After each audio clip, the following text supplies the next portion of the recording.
Hey, it's your pal Mike Shea from SlyFlourish.com, here with another episode of Sly Flourish's Lazy D&D Prep. This is a weekly show shot 10 a.m. Eastern Standard Times in which I go through steps from Return of the Lazy Dungeon Master while preparing for my Sunday D&D game. In this case, I am running a homebrew Eberron game called Eberron the Second Mourning. This show, like all of the shows and all of the work of Sly Flourish, is brought to you by the patrons of Sly Flourish. You too can become a patron of Sly Flourish by going to patreon.com/SlyFlourish and helping become a patron. Patrons help pay for equipment. They help pay for this new camera I got right there. They help pay for all the infrastructure and bandwidth. They pay for all of the expenses that it takes to keep Sly Flourish going. Bunch of different websites, bunch of different servers, bunch of different things going on all over the place. Bandwidth, little tools that I need to kind of manage things. One thing, I'm one dude doing this whole thing. I don't have a staff. I don't have any other people. And I need a lot of tools to help me manage to keep a day job and do all the rest of this. And a lot of those tools help cost money. And when they do, it's the patrons that help pay for that. As a patron of Sly Flourish, you get access to a bunch of exclusive material, including an exclusive D&D adventure called Regnum Ratus, The Rats in the Cellar. I also have two new sort of, I guess you could call them products. One are called adventure generators, which are one-page random generators built around a specific adventure theme, like Jaws or Apocalypse Now, or arena combat. I'm working on one now for backdrop of a war called The Dogs of War.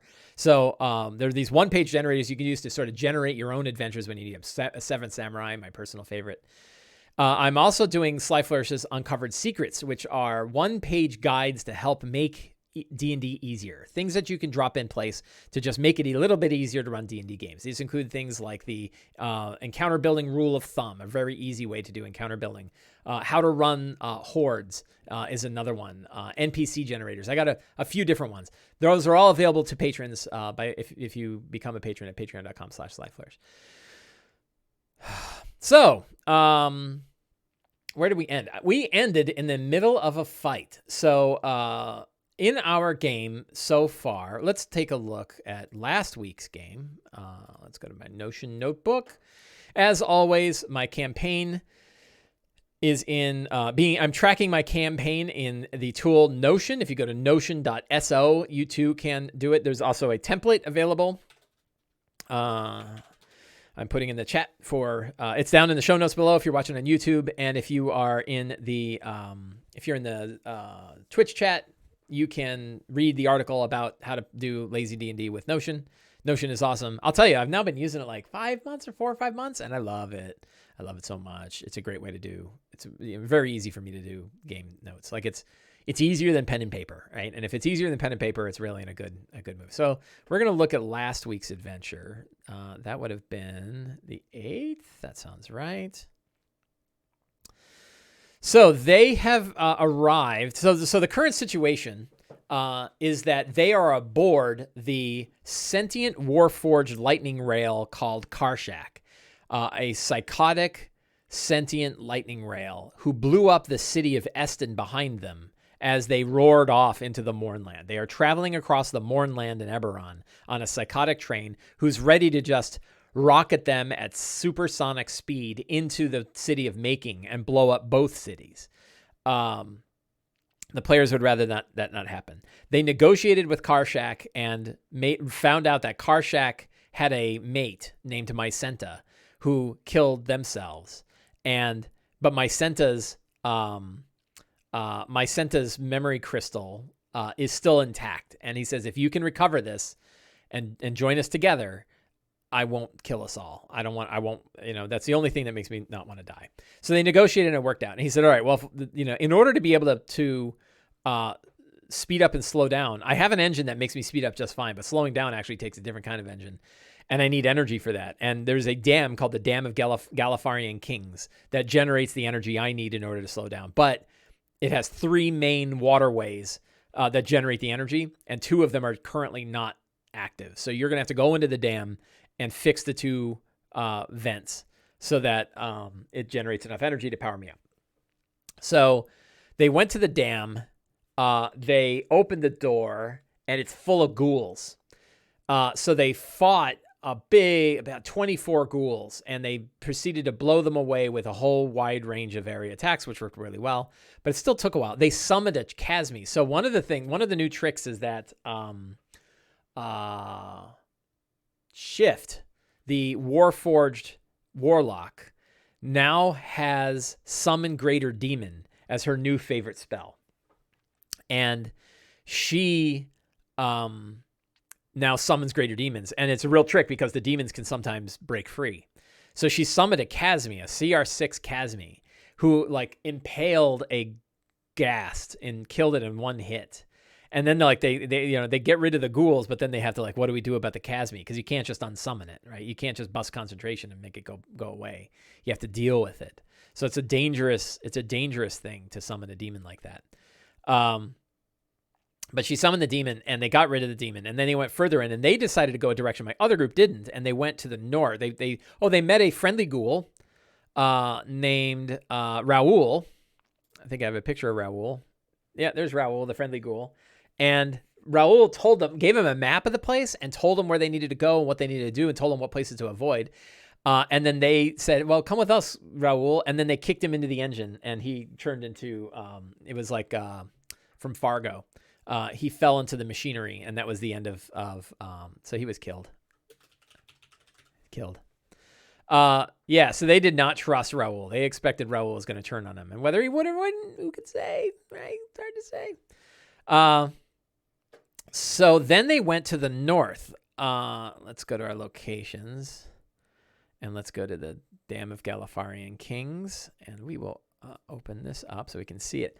So they then went to the High Lord's Hall. So they came inside the catwalks. They saw the overlook. I think they saw the barracks. They saw the armory and the watchtower. They kind of covered this whole first level. And they said, let's go down the stairs and into the High Lord's Hall. And in there, they faced two Dreadlock Wights and a Bone Wraith. A Bone Wraith? I think. It's a Toma Beast 2 monster. Very powerful Toma Beast 2 monster. And they started fighting it, and our Banner ran across. He said, we got to stop that spellcaster on the other side. So he leapt across to the other area and was talking to the Bone Lord, and the Bone Lord pulled him close and said, I'm not a spellcaster, and just started wailing on him. So now they're in a bad way. They've got issues going on. In fact, I think if we go to the game notes from last week, I can see how far we can take a look at what the battle looked like. So let's go to, and I should copy and paste it over. Sunday Eberron, if we scroll all the way down. So this is where I keep my notes, right? And here we go. Throne of the High Lord. So we have High Lord Merowyn, not named after Sean Merwin. Although everybody thought it was.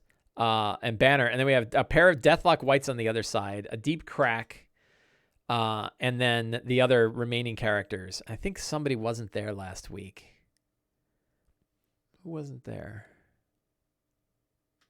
I don't know. Jay is not there. Shane Husk is not there. And I don't think he'll be here this week either. I think he's out of town. He's doing a lot of traveling. So let's go and make a new note. So they are in the middle of the fight with the High Lord Merowyn, who is a Bone Lord guy. We should go. I'll pull up the Bone Lord so we can take a look at it. And we're going to generate a new session planning template. And this is 15 November 2020. I'll go straight down in here. I don't need my other group. So we'll grab that and delete it. And then I will go down here and add the throne. So I've got the battles. This is my, so let's talk about I like to talk about this. This is my text-based battle map. It is written in Markdown, which means if I copy it and paste it into Discord, it actually renders it with italics and strongs and makes it look good. So what does this represent? We're just looking at this text here. And what this does is it shows two locations, the throne of the High Lord, which is on the opposite side of the room, and High Lord Merowyn is there with Banner. There's a couple of Deathlock Wights, but they're separated out by probably 10 or 15 feet, which is represented by the line break, the extra line break in there, right? Banner is not next to the Deathlock Wight, nor is one Deathlock Wight next to another. Then there's about a 25, 30 foot distance, And then there's a deep crack in the center. And on the other side of the deep crack are Saber, Chi, Shift, and Zarentir, also with some space. So blank space represents a 10 or 15 foot distance, roughly. It means they're not adjacent to each other. So you have Chi and Shift are together. Saber is off by himself. Zarentir is off by himself.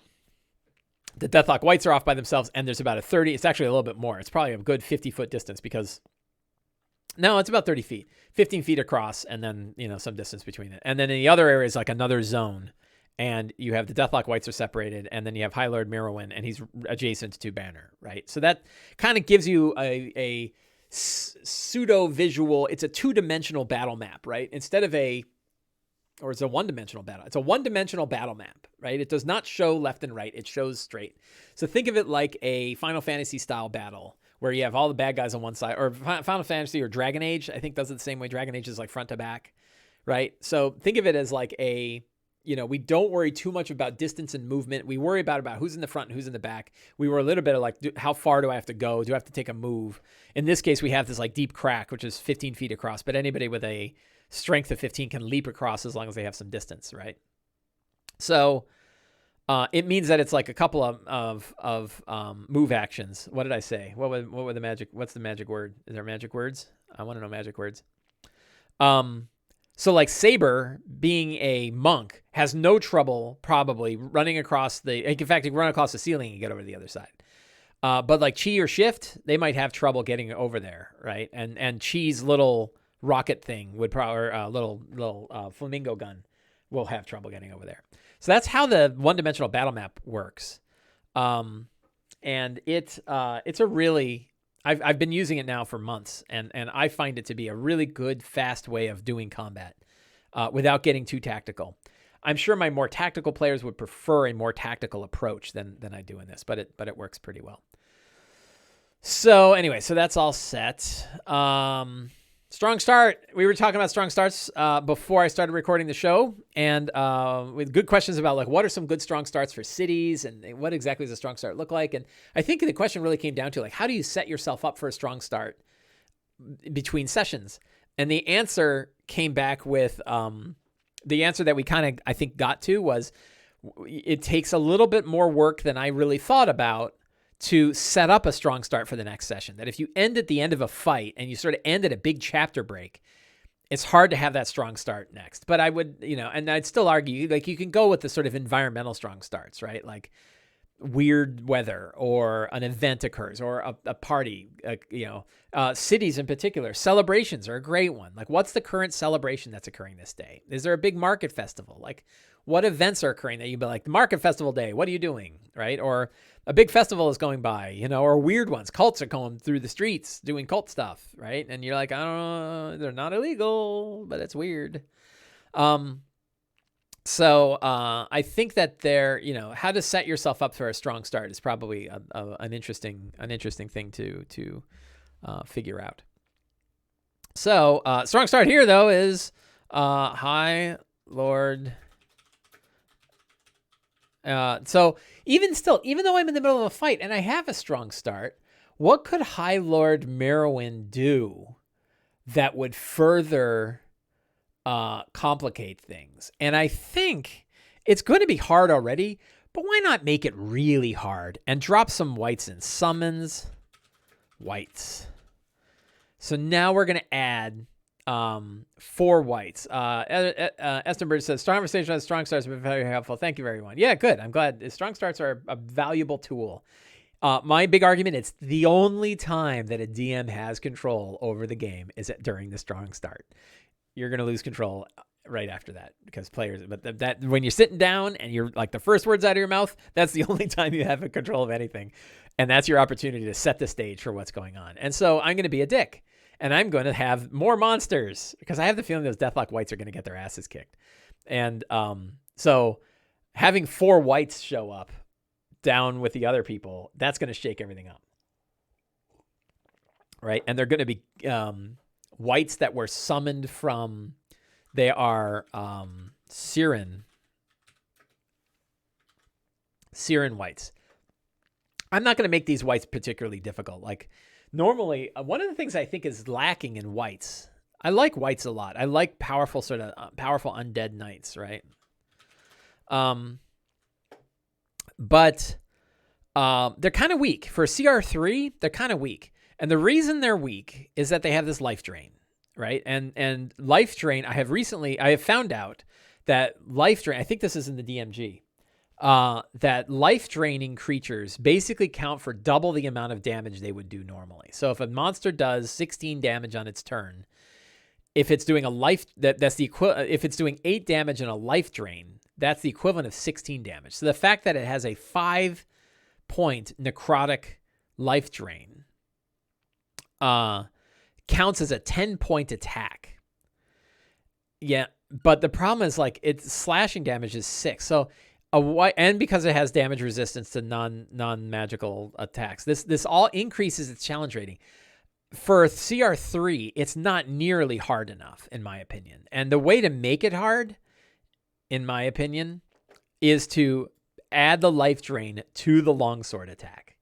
So now when it's attacking with its longsword, it does 7 points or 6 points of slashing. So it would do 7 because it would attack with 2 hands.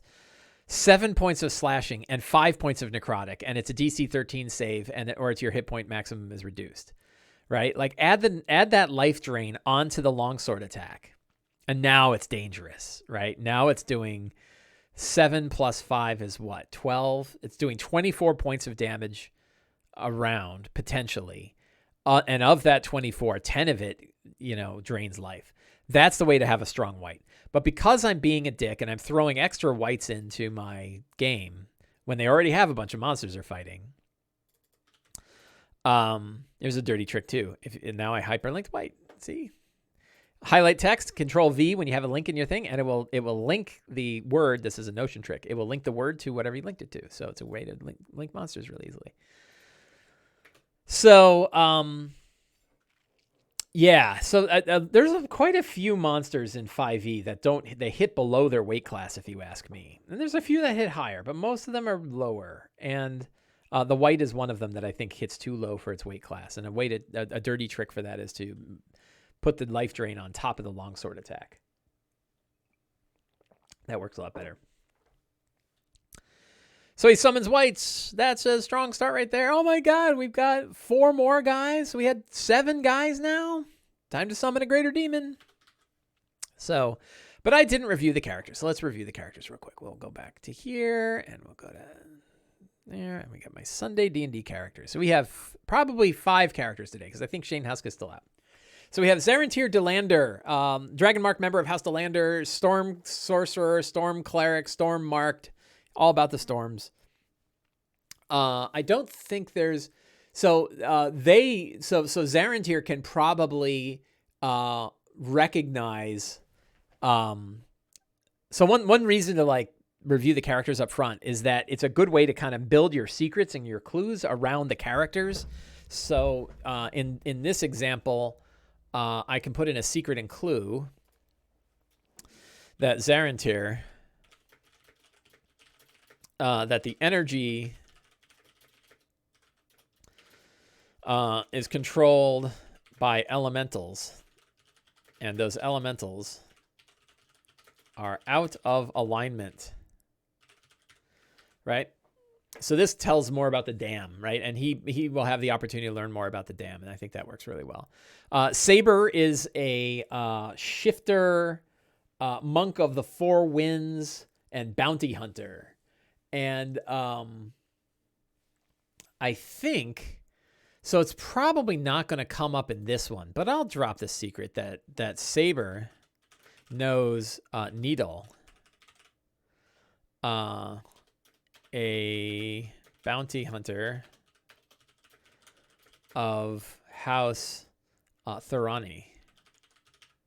But that's probably not going to come up because Needle's not going to be introduced. Who the hell's Needle? Needle is a assassin bounty hunter for House Thorani who is currently protecting Geneth de Orion, a House Orion dragon-marked person who has Mycenta, the crystal personality of the other Warforged train that Karshak wants.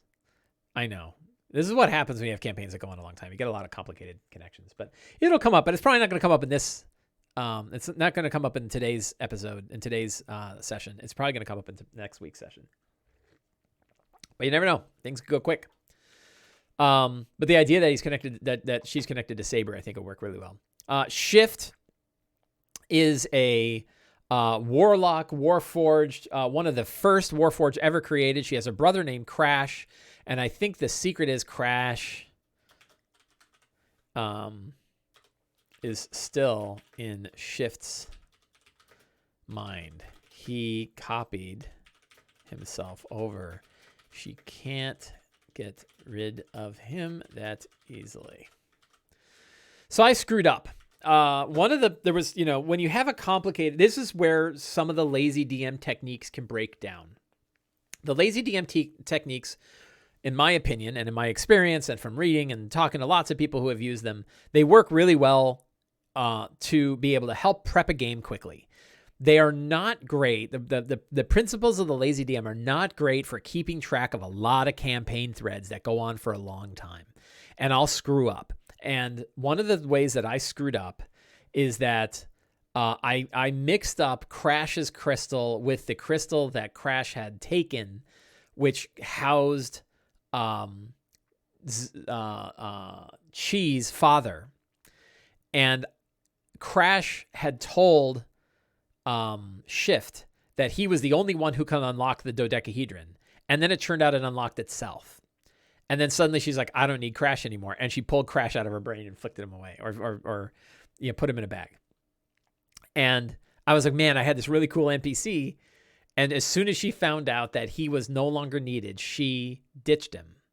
And I felt like, man, that was an NPC that could have had some legs to it. And because I screwed a plot up, I mixed two things up.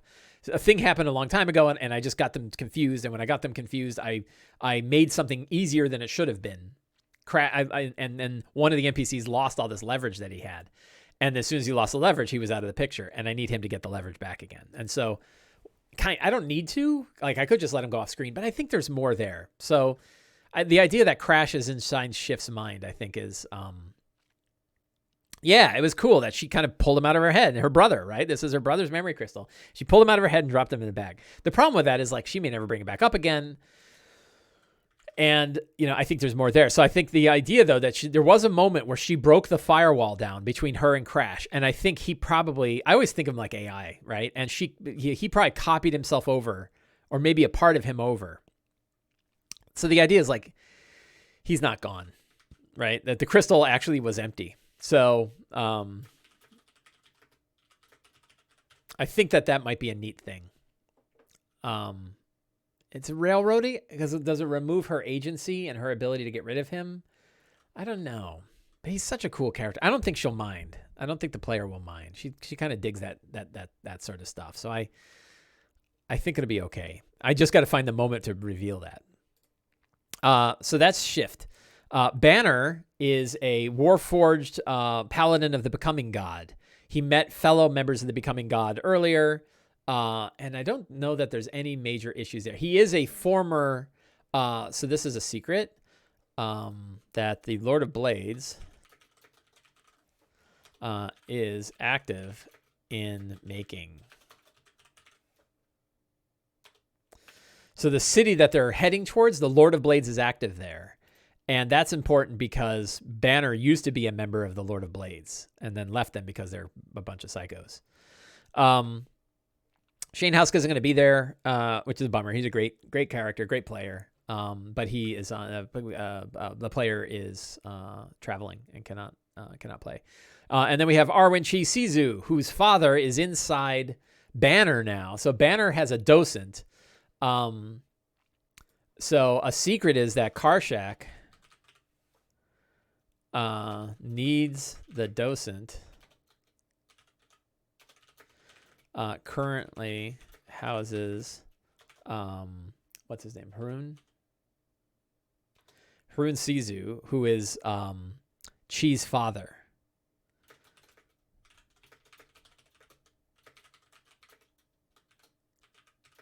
He'll be happy to discard Harun in order to save Mycenta.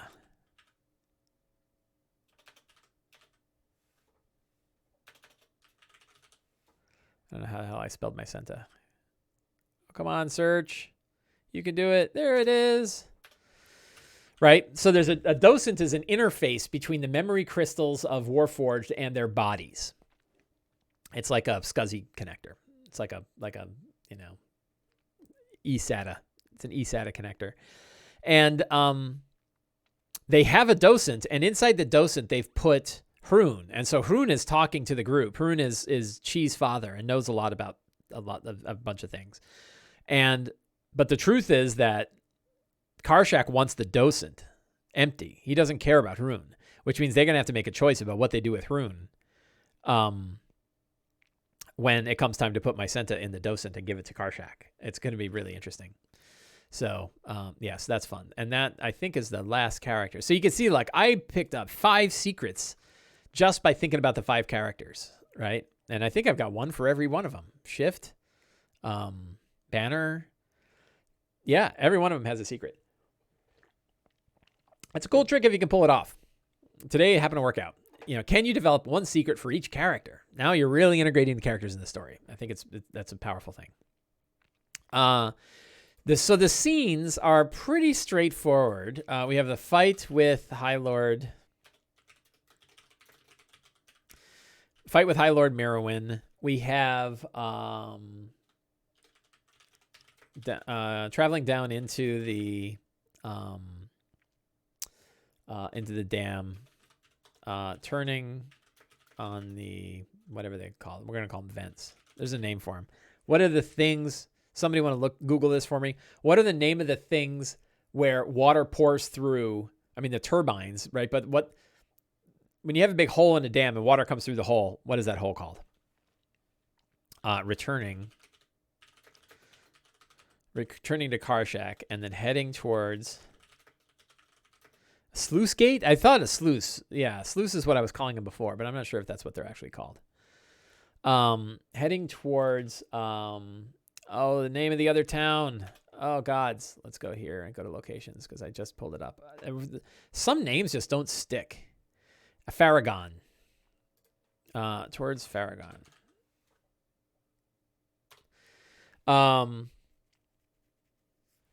To save my Senta from Geneth being protected by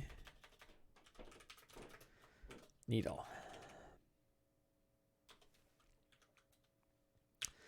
Lots of stuff. So this actually covers that whole last bullet there. So the scenes are they're going to fight the High Lord, travel down into the dam, open up the vents, return to Karshak, right? And that's pretty much the game today. My hope is to move things forward so that they can do that today. And then the next session is they're going to move, Karshak.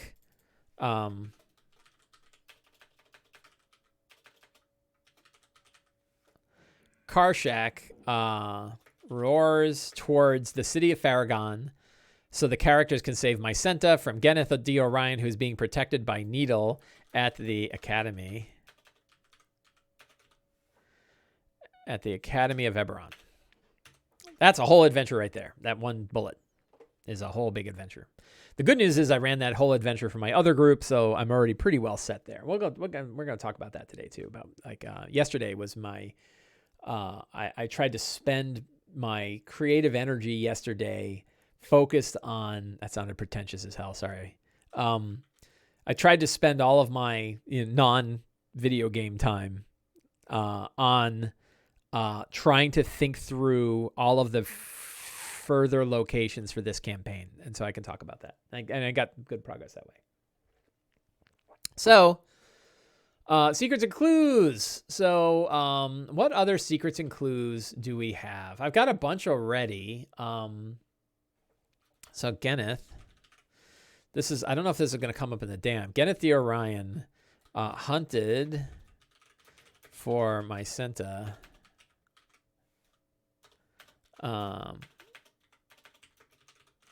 Memory crystal after her crash, after her suicide. House Thorani wants it from him. That's not a great secret. So I need secrets that are specific to the dam. The vault or the crypt of the Galifarian lords has not been disturbed for hundreds of years. The corruption of the water, I can't spell corruption. The corruption of the water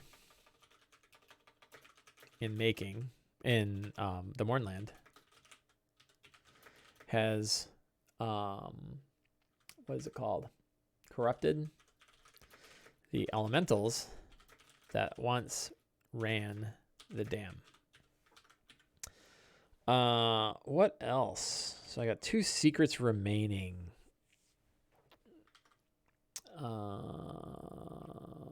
What other things might they learn? So let's look at, so the locations are easy. So we're going to do Dam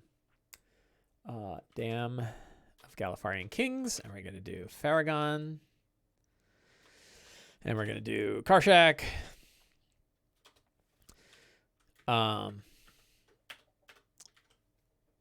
And really, these are out of order, so we're going to just move that one up. There we go. So if we look at the Dam of Galifarian Kings, let's take a look at the map again. Pop open the map. Is there anything else they need to learn here? Probably not. Like, it's pretty straightforward at this point. Is there anything they could learn from the Siren King?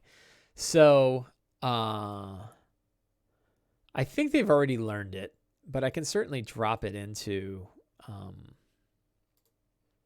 a secret just in case, which is that the Karnath necromancers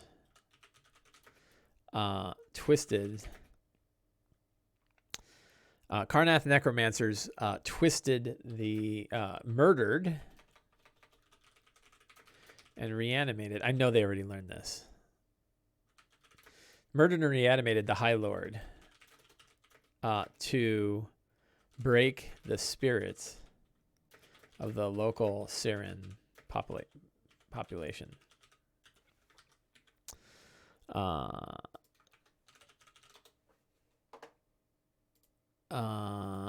What else? Is there any other interesting secret? Something they could learn here? How about a specific? The Karnath necromancer. We need a name for what's a cool name for the necromancer? Let's make some names. Random generators. We'll go NPC generator. Derwin, Pesos, Attila. I like that. Attila, right? That's a good name.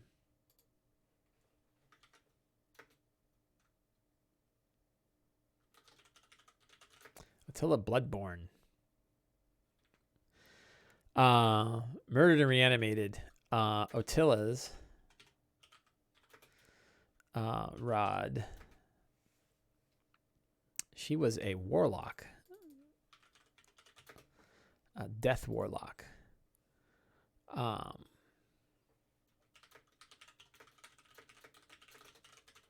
Her rod is still. So now we've got it. So I want to drop a it's really time for a Rod of the Packkeeper, which is called Attila's Rod. Attila's, yeah.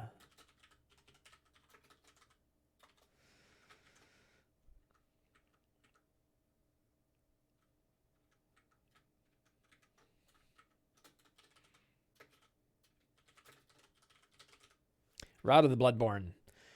Rod of the Packkeeper +1. That is going to be, and the cool thing is that has a tie to Lady Omaro, who is Shift's kind of mother, grandmother. I like tying stuff together. So yeah, Lady Lady Omaro can see shift through the Lady Omaro can see shift through the route of the Bloodborne. Or can talk to shift.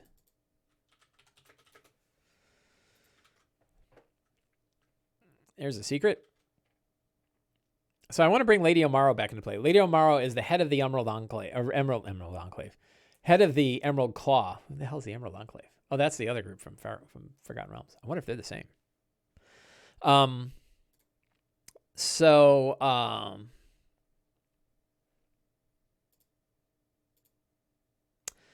I think it'll be fun to bring Lady Omaro in. I don't think she's going to be a main player, but it's just kind of a neat connection that can occur. So I don't think it's just like a front, really. I don't think Emerald Claw is going to get involved again. But I think it'll be interesting for Shift to talk to Lady Omaro about her creation and stuff like that. I think there could be a fun connection there. So we're gonna go with that. So NPCs, who do we have? Whoops.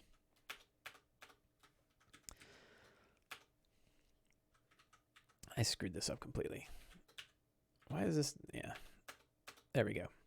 NPCs. I don't think we have many NPCs in the dam itself. So we have Haroon. We have Karshak.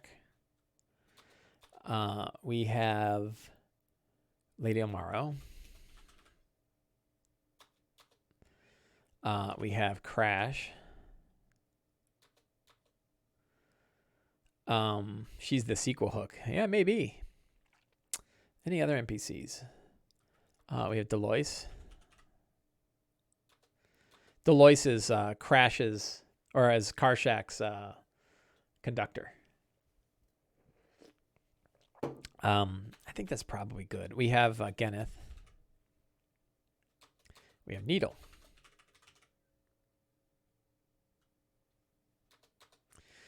Those are all NPCs that I don't think I'm going to be using all those today. Monsters, we have Whites. We have Deathlock Whites. And let's take a look at the, let's see if I can pull it up here. Documents, material. I am looking for my, I guess this was easier when I did Tome of Beasts. Tome of Beasts. That's Tome of Beasts 1. Oh, that's why. I know why I couldn't find it before. It's because it's in my Kobold Press box or folder. There we go. All right, grab that and pop it in here. Tome of Beasts 2 by Kobold Press. Fantastic book of cool monsters you can add to your game. And ours was the Bone Shard Wraith. Here it is.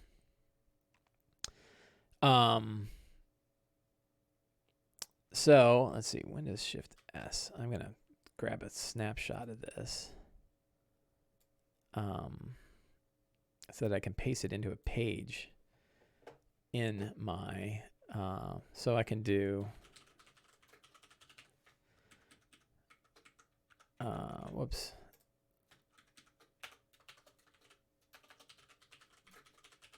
One cool thing is if you don't have a page, you can create a new page. So I'm going to create a new page. We're going to add it to the Eberron this Second Mourning. And then I can go right in here, and I think I can hit paste. And I have my Bone Shard Wraith stat block ready to go.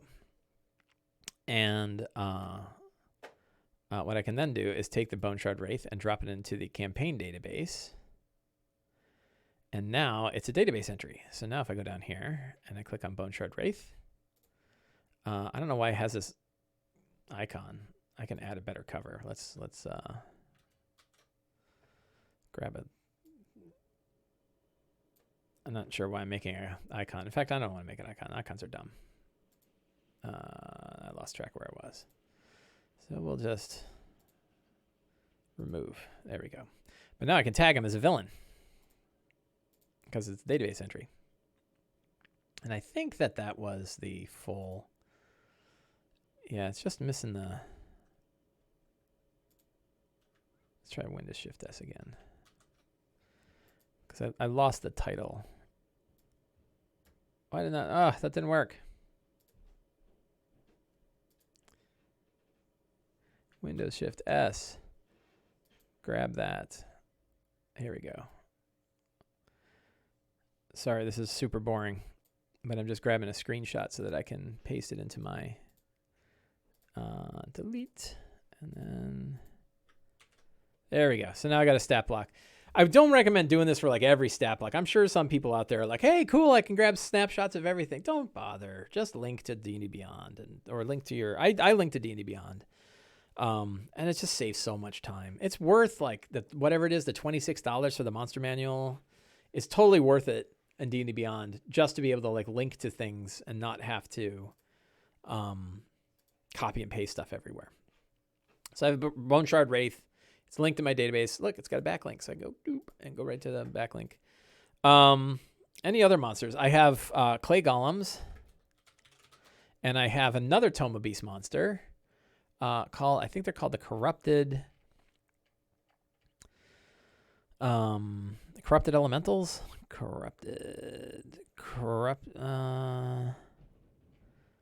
Damn it, what is it thing? It's a weird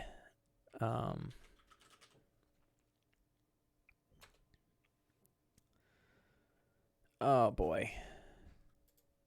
Let me. You know what I'm gonna do? I ran it for my other session, so let me look back when I go to old adventures, and I think it was a few weeks ago. So we're gonna go to like 28 October Wednesday game. Hey, look, then the Galfarian Kings, and the monster was the Befouled Weird. Befouled was so that's another Tome of Beast monster we're gonna drive.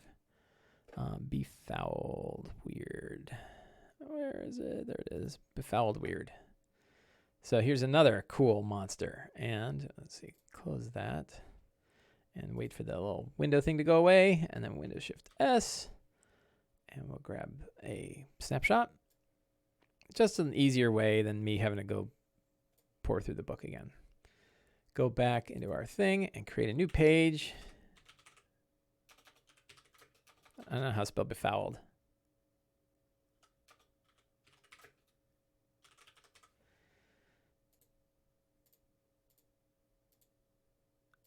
Boy, that didn't work.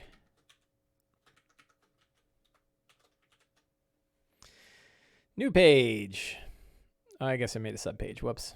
Whatever. Oh, I couldn't have. I screwed this all up. Oh my God, what am I doing? I screwed everything up. Like I got a kimono cover. That is not useful. But I also lost my screenshot because I pasted something else. Windows Shift S. Windows Shift S, by the way, is a great way of snapshotting stuff, especially maps that you can drop right into Discord.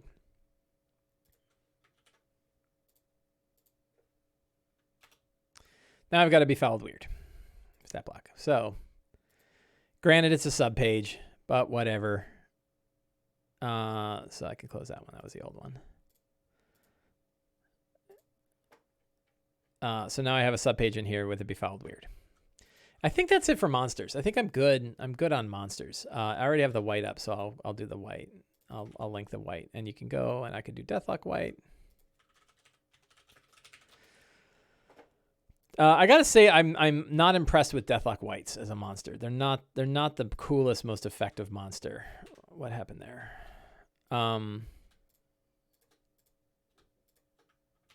There we go. Everything linked. And Clay Golem was another one. They're just not particularly like Grave Bolt, their life drain. You know, life drain's not bad, but it's like it's a melee attack +4. Again, it's silent challenge rating 3 with a +4 attack bonus. It's not great. You know, instead you could put like life drain on the Grave Bolts, but the Grave Bolts, I don't know. I'd maximize these Grave Bolts out on damage. They do have Misty Step. They've got, you know, Mage Armor's 15. I think I gave them shield because I'm a schmuck. But they're just, yeah, they're another monster that seemed to hit below their weight class and didn't have like the tools that I really wanted. Like Gravebolt should be Eldritch Blast level because they're warlocks, right? And 7 damage just ain't pulling it, right? Like that should be a D10 would be at least 8 damage. And that's 16 damage they could do a turn, which would be a little bit better. And their spells are just a little weak for like if you were a warlock, you wouldn't take these spells. Hold person, like replace that with something. I don't know what. Lightning bolt? What is hold person a 2nd level? That's 3rd level spell, right? No, that's 2nd level. So I'd find other spells for them to cast.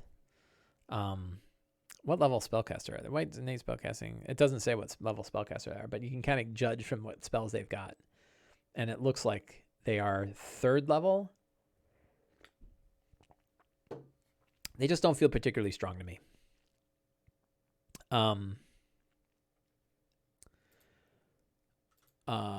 Yeah. So anyway, I got my monster set up. Any other treasure that I want to give? We could do a couple of relics. Go to my generators, and we're going to do Eberron relics. Old Brooch of the Traveler that casts plant growth. Grimy Disc of the Aurum. Oh, I like that. Cast teleportation circle. That's a cool one. Drop that in there. And Shining Ring of House Valandis that casts Spirit Guardians. Warm String of Beads for Silver Flame casts Expeditious Retreat. That's kind of cool.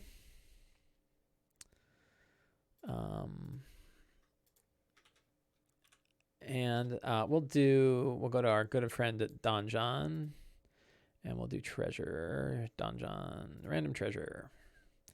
And we have CR, they are CR 9, not that it matters because I think it's all the same.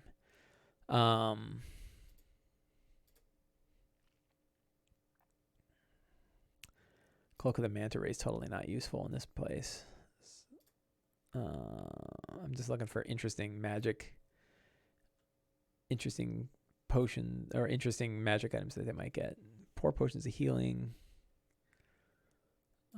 They really like potions of healing, I tell you. Boots of Levitation. That's pretty good. Let's go with that. So we got some treasure.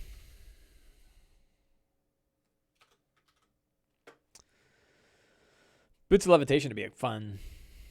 That's a fun one. So we are all set. I've got my treasure. The only big piece of treasure I really want to give out is this Rod of the Pack Keeper, because I've been wanting to give her a Rod of the Pack Keeper for a long time. Got my monsters set up, including some subpages, lots of NPCs, most of which are not going to come into play. I got my cool locations, which are already done. So one thing about locations, and this is a trick. I wrote about this on Sly Flourish this week, and I highly recommend this trick because it's really, this kind of gets into my other little topic today, which is prepping for the rest of the campaign. And one of the things that I've been doing, which works really well, is grabbing a map from Dyson Logos and writing the names of places right on the map using I use Preview on a Mac, but you could use any kind of image editor as long as it's easy to use. Find an image editor where you can drop a white box with black text somewhere on it so that you can see it over the top of the map. And just think about what locations are and what's cool there. And if you just take a map and drop some stuff on it, drop some names on it, that kind of gives you almost everything you need to sort of run that. Like if you got that and monsters like that, when I think about developing a fantastic location, if it's a dungeon delve, this is how I would do it, right? This to me is just write 10 places down that, evocative names, although some of these aren't very evocative, armory, barracks, but you can kind of figure it out. And it's enough to describe it. And it's right on the map, so it's really easy to use. So yesterday, I started to get a little nervous. And I got nervous because my other group is about 2 weeks ahead of this group. And they are just about to pull up to making the Glass Plateau and making. And I was like, man, I've been hinting about this place for 6 months. And I don't have any idea what's there. I don't have any clue what's going on. And what is that going to be like? And so I sat down and said, all right, I want to know what making is, I want to know what the Glass Plateau is, and I want to know what Claw Rift is. These are the 3 major locations for the rest of the campaign. Glass Plateau, which surrounds making. making, the city where the weapon of the morning was made, and Claw Rift, the specific location where it was made. And what are these places? And I was trying to noodle through, like, what are they? So I came up with sort of I broke those locations down. I started off with the locations. There's sort of two major things I want to do to get my hands around the rest of the campaign. Thing number one is, what are these locations and what's going on there? Two is, who are the main players now? Like, who are the fronts now? And what are they doing, right? And I figured, like, if I've got those things, the rest of it will come into line as I'm doing my prep for each episode. So I started with the Glass Plateau because that's where they're going to first. Let's open this in a new page. So the Glass Plateau is the area surrounding making. I've got this look at this nice, cool piece of artwork about what the Glass Plateau looks like. That's making out there. That's the pillar going up, and there's like weird creatures. And I like looked at this. This is from a magic card, I'm pretty sure. Armageddon, maybe? I don't know what this magic card is. And I love this, like, all these people out here, like they almost look like husks, and these like weird spires. I'm like, this whole picture has like lots of cool things in it that we can bring into the Glass Plateau when we run it. So I grabbed some text from the section in Rising of the Last War. And I have this locations, but I actually have it below. So I grabbed these environmental effects from Eberron, right? The Eberron Rising of the Last War as well. And I thought, like, it might be, as they're going to interesting locations, dropping one of these environmental effects on the location may be pretty cool. But the locations were the transferred gateway. I think Karshak's last station is actually the first one. Yeah, there's a gateway from another part of the world, like an ancient gateway. These are like potential locations they could find out, right? Fallen constructs, obsidian spires, a graveyard of glass soldiers. This is one I really want to have. I want to have them walking through an area where they can see like a whole bunch of soldiers that are all looking towards making, almost like Pompeii. They can look, only they're all made out of glass, right? Like, they clearly were soldiers, and they were all looking towards making. They all turned. They were like fighting each other, and there's 1,000 of them, and they're all like semi-transparent glass. I thought that was just wild. A deep magic, wild magic rift, ancient black obelisk, acidic pools, a buried slaughter field of Karnath, like an area where there might be like an army of skeletons ready to attack that never got the order. I've used that one before, but I kind of dig it. And then I threw a couple other ideas in here. And these are sort of like a D12 list of locations. And then I have a bunch of encounters. Who could they find? And I'm taking a lot of creatures from the Book of Flesh and Steel, which is the Monty Cook Numenera-based monster book for 5th edition. And it had a lot of cool monsters. Here's another magic card. I was like, ooh, look at that thing. Like, that thing's really cool looking. I want to have a creature like that wandering through the Glass Plateau. And then I had some other sort of evocative artwork that I picked up that I thought I could drop in that sort of show what the Glass Plateau looks like. So the Glass Plateau is not really like, they're not going to spend a lot of time there. It's mostly a travel location. They're sort of walking from Karshak's station through the Glass Plateau. They'll hit like 2 or 3 locations along the way, and then they'll be at the gates of making, right? So I think there might be one session where they go through the Glass Plateau, they have a couple of encounters, they see a few things, and then they're at the gates. That's kind of my intent. So then I have making. And with making, it's much more like, so I'm stealing the imagery from Metrol, because they don't have any imagery of making, but they do have Metrol, and Metrol's imagery is awesome. I love this picture. And I wanted to really make this like these towers that are there, and the difference may be like, out of the center of this is a huge rift, but the idea of a giant dead Warforged Colossus sitting there and all these ruined buildings and stuff like that. I thought that was a really cool idea. And so I'm just taking that art and shifting it right over to making. So we have a bunch of locations, and I think here so here's what I did. I did the same thing I did for Eston, and I took the map and I just said, let me just drop some places on. So they're coming through here. Field of the Dead is here. The Gates of the Dead Titans. These are going to be a couple of Warforged Titans that are just, sitting there.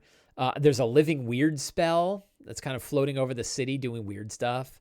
The Blade Citadel is a citadel that the Lord of Blades has taken over, and like they're starting to work their way into the city. These are like the fronts. A crashed Delander airship is here. A fallen Warforged Colossus. A Droam obelisk. So the Droam are here, and they basically teleported a massive obelisk, atop of which is like their keep, and it floats above the city, and they sort of send their troops, their shock troops down into the city to try to make their way into Claw Rift, and where Leto Skal, the villain of the campaign, is trying to create the next weapon, right? But their headquarters is the Droam obelisk. There's also a bunch of Silver Flame people that are here, and maybe they're like the last. They're trying to stop what's going on here. I thought that might be kind of cool. And then another ruined Kenneth Tower, because Kenneth obviously had a big place in here. So I just said, let me drop 10 locations onto this map, just write them right on the map, and that gives me enough to kind of think like, okay, I've got some, and I can, the players can talk about. I can now kind of show them a map and say like, here are different things that you guys have seen. So that was for making. And I put up a few encounters. I probably could fill this out more about other things they might find. But, Hooded Wanderers, Crusaders of Silver Flame, Living Spells, a Raging War Machine, War Trolls of Droam, and Lord of Blades Murder Squads, right? And those are probably like the kinds of encounters they would run into. I could do more, but I think that's probably enough. And then I have a blank version of the map just so I have one handy. Locations and making. Again, I think these are basically the same ones, right? Or if they're not, it's just like, yeah, because I screwed up. But that gives me enough for making. And then the last part is Claw Rift, right? I should put a thing at houses Claw Rift. So I got links. And Claw Rift is the final location. And so I imagine Claw Rift is a huge hole in the center of making that goes down like thousands of feet below. And that there's actually an ancient city sitting beneath there where a gateway exists. And the gateway is what sort of draws energy up from either other worlds or probably from other worlds. And it was that energy that they drew into the massive Eberron shard, and then casting some spells let them create the weapon, right? That's sort of, I imagine that this is what's going on. So I have like a cool piece of art.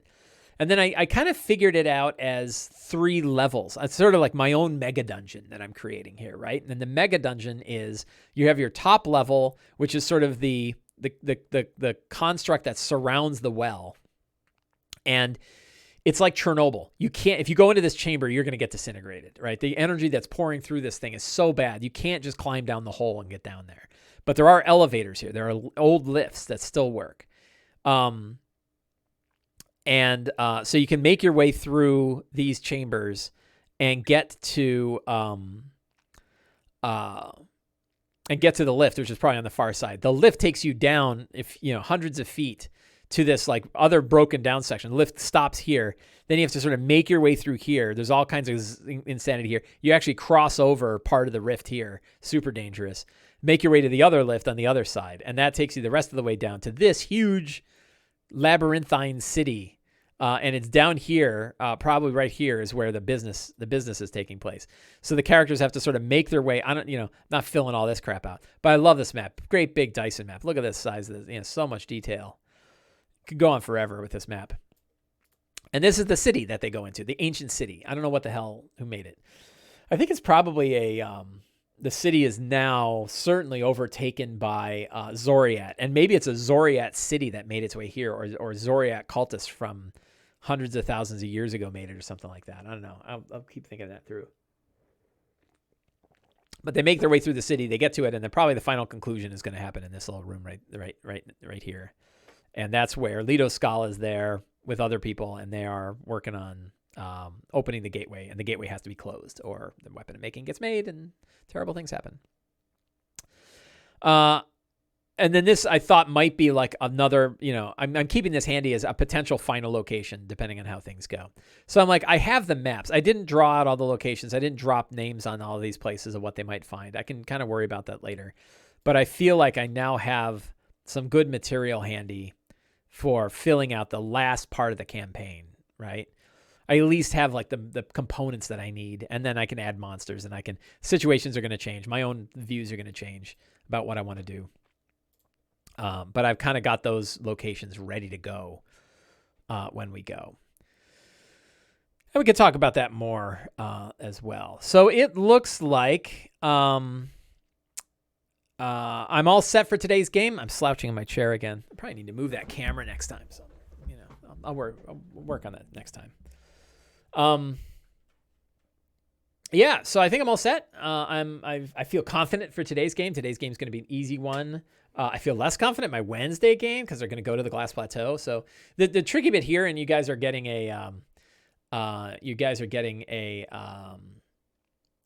this is making it look easier than it is.